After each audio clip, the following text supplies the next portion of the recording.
Aujourd'hui, je m'adresse particulièrement à ces personnes meurtries, déchirées dans leur cœur, à cause de tout ce qu'elles ont traversé, des souffrances atroces qu'elles ont endurées et qu'elles endurent encore aujourd'hui. Ces personnes se posent la question de savoir si Dieu existe. Et si oui, pourquoi permettre ces souffrances, ces atrocités, ces douleurs profondes. Je viens te dire, mon frère, ma soeur, que Dieu est vivant. Il règne. Et le fait de m'écouter aujourd'hui, d'être là, me suivre, c'est la preuve indéniable qu'il a un plan pour toi. Je viens te dire aujourd'hui que le diable ne sait pas tout. Comme on a longtemps fait croire à plusieurs personnes. Le diable n'est pas omniscient. Il n'y a que Dieu seul qui est omniscient. Bien-aimé, le diable peut connaître notre présent. Il peut nous donner les moindres détails de notre passé, même le passé de nos ancêtres. Mais le diable ne connaît aucunement notre futur. Le futur est caché dans la main de Dieu. Il est écrit dans 1 Corinthiens 2:8. La sagesse de Dieu est un mystère caché. Un mystère caché que Dieu révèle à ceux qu'il aime. Je t'invite donc aujourd'hui de faire de Jésus ton Seigneur et ton Sauveur. Le Saint-Esprit viendra faire de toi son temple et alors le mystère caché te sera révélé. Alléluia. Si le diable savait, il n'allait pas laisser les hommes crucifier Jésus parce qu'il se disait que c'était la fin de Jésus-Christ. Mais il ne savait pas que c'était sa fin à lui. Donc vous voyez qu'à la fin, il fut surpris. Parce que quand Jésus ressuscita, il nous engendra. Un nom au-dessus de tous les noms lui fut donné. Et à la mention du nom de Jésus-Christ, tout genou se ploie. Mais lorsqu'il crucifiait Jésus-Christ, il laissa les hommes le crucifier. Il célébrait déjà sa réussite, sa victoire. Peut-être toi aujourd'hui tu es crucifié par les gens. Ils te crucifient avec leurs paroles, avec leurs actes. Ils célèbrent déjà ta défaite.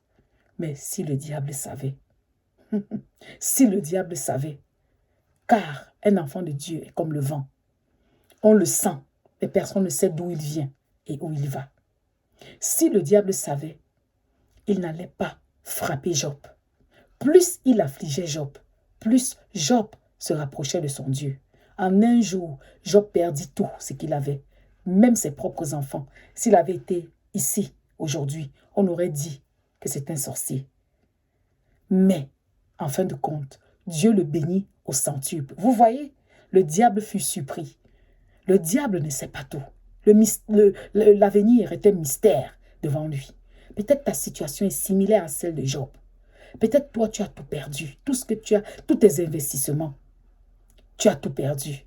Tout ce que tu as amassé avec cette femme, elle t'a tout pris, elle t'a tout volé, elle t'a tout ôté. Tout ce que tu as investi avec cet homme, dans cette société, dans cette entreprise, on t'a tout pris. Aujourd'hui, tu n'as rien. Tu es bredouille et tu te dis que c'est terminé. Le diable célèbre ta chute. Non, bien-aimé, souviens-toi de l'histoire de Job. Le diable ne sait pas tout. Si le diable savait, il n'allait pas laisser David aller paître le troupeau de son père dans les montagnes. David qui n'était que le Benjamin de sa famille. Il avait 7 frères aînés, costauds, grands. David était jeune. C'est lui qu'on envoyait. Dormi dans les montagnes. Sa vie était en péril. Il fallait parfois combattre contre les lions, contre les ours. Mais ce qu'il ne savait pas, c'était que c'était l'homme selon le cœur de Dieu. Dieu préparait David à la suprématie. Parce que Dieu l'appela après à être le roi d'Israël. Bien-aimé, peut-être toi aussi comme David. Personne ne pense à toi. Même lorsque les gens se réunissent, ton nom n'est pas évoqué. On s'en fout. Personne ne veut même s'associer à toi. Les gens t'ont oublié. Les dés sont déjà jetés. Non.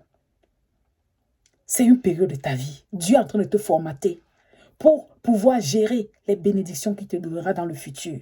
Si le diable savait, il n'allait pas laisser les frères de Joseph le vendre en esclavage en Égypte. Parce qu'il se disait, ah, on verra comment les rêves de celui-là se réaliseront. Mais il ne savait pas qu'en le vendant en Égypte, on était en train de le propulser dans sa destinée. On le rapprochait de son trône. Peut-être ton histoire est comme celle de Joseph. Peut-être toi aussi, tu as été vendu par ta famille, vendu par tes amis. Ils t'ont rejeté, ils t'ont repoussé, se disant, on va voir comment les rêves de cette femme, les rêves de cet homme-là vont se réaliser. On verra bien. Ils t'ont tout pris. Ils se sont dit, on verra bien. Et toi, tu es là, tu sombres. Tu te dis, où est Dieu? Oh, ma soeur, mon frère, pourquoi refuses-tu d'être consolé? Les plans que Dieu a pour toi sont des plans de bonheur. Le diable ne sait pas tout. Il n'est pas omniscient, bien-aimé. N'avez-vous pas remarqué que des grands hommes aujourd'hui, des hommes autonomes, des grands hommes d'affaires, c'était une lettre de licenciement dans la boîte où ils travaillaient, dans l'entreprise où ils travaillaient comme employés, qui les a catapultés? Les gens pleuraient leur sort à l'époque-là. Mais c'est dans la souffrance que Dieu leur souffla une idée. Aujourd'hui, ce sont des personnes valeureuses dans la société. Ces femmes entrepreneurs qu'on voit aujourd'hui, parfois ne reçurent l'aide de personne. Personne, bien-aimé, même pas de leur propre mari. Mais c'est dans la souffrance que Dieu leur donna l'idée. Aujourd'hui, on parle d'elles partout. N'avez-vous pas remarqué? Ces femmes-là, peut-être c'est toi-même, toi qui m'écoutes. Tu étais cette femme de ménage. C'était toi qui étais la fille à tout faire dans cette maison où tu as vécu. Pendant que les enfants de la maison dormaient, c'est toi qui faisais tous les travaux domestiques. On croyait qu'on te faisait du mal. On savait que ta vie était finie. Tu étais une erreur humaine. Aujourd'hui, regarde, c'est toi qui peux mieux gérer ton foyer. C'est toi qui endure, c'est toi qui as de la patience. C'est toi qui es une battante, tu peux tout affronter. Toi, cet homme, abandonné, humilié, tu as connu ce que c'est que la famine, la souffrance. Aujourd'hui, regarde, même dans le désert, tu peux t'en sortir.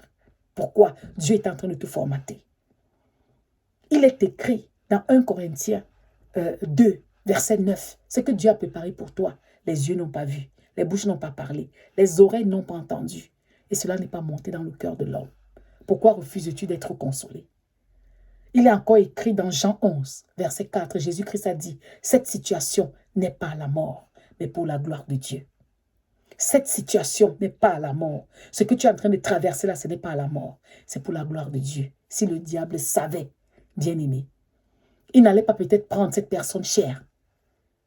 Il n'allait pas détruire. Il n'allait pas te détruire ton foyer. Il se disait que c'était ta fin. Attends-toi à Dieu. Si le diable savait, il allait te laisser tranquille.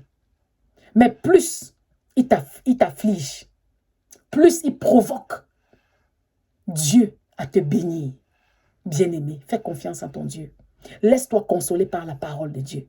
Laisse-toi consoler par la parole de Dieu. Dieu a des plans de bonheur pour toi. Je finirai en vous donnant le témoignage d'une tata à moi. Un témoignage édifiant. Elle était mariée en Afrique.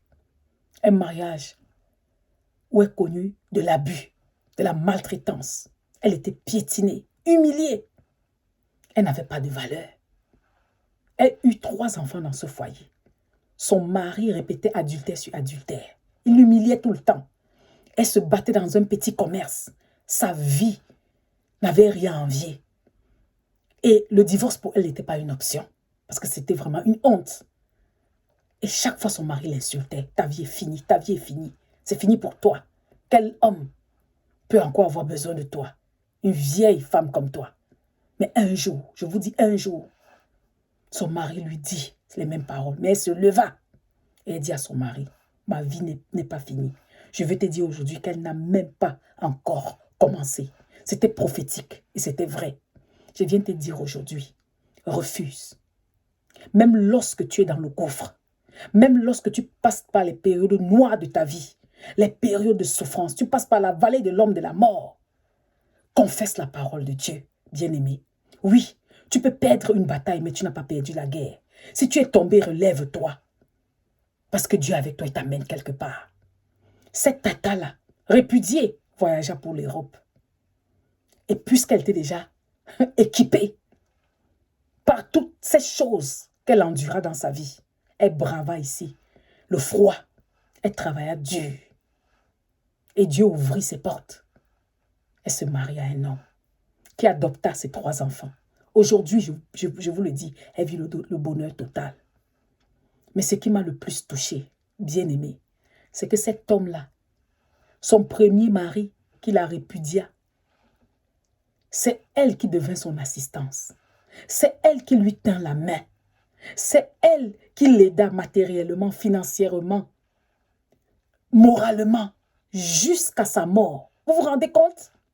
Elle qui croyait que sa vie était terminée. Elle qui croyait que sa vie était un échec. Elle ne savait pas. Le diable ne savait pas, parce que si le diable avait su, il l'aurait laissé là où elle était. Le diable ne savait pas que cette souffrance-là, Dieu allait utiliser pour la catapulter dans sa destinée. Aujourd'hui, elle vit le bonheur total. Je viens te dire, si le diable savait, il n'allait pas te faire traverser ce que tu es en train de traverser présentement. Il n'allait pas te laisser passer par ces souffrances-là. Parce que cette situation-là n'est pas la mort, mais c'est pour la gloire de Dieu. Dieu t'amène quelque part. Mais aujourd'hui, au son de ma voix, apprends à confesser ce que dit la parole de Dieu. Dis non au diable. Cette situation n'est pas à ma mort, mais pour la gloire de Dieu. Dis non au diable. Je ne combats plus pour la victoire, mais je combats dans la victoire, parce que Jésus-Christ est ma victoire. Dis non au diable. Je peux tomber 7 fois, le juste tombe, mais il se relève. Dis non au diable. Confesse positif. Ta vie là, que les hommes ont dit que c'est terminé, elle n'a pas encore commencé, parce que Dieu n'a pas dit son dernier mot. Sois béni et encouragé par ce message, dans le nom de Jésus.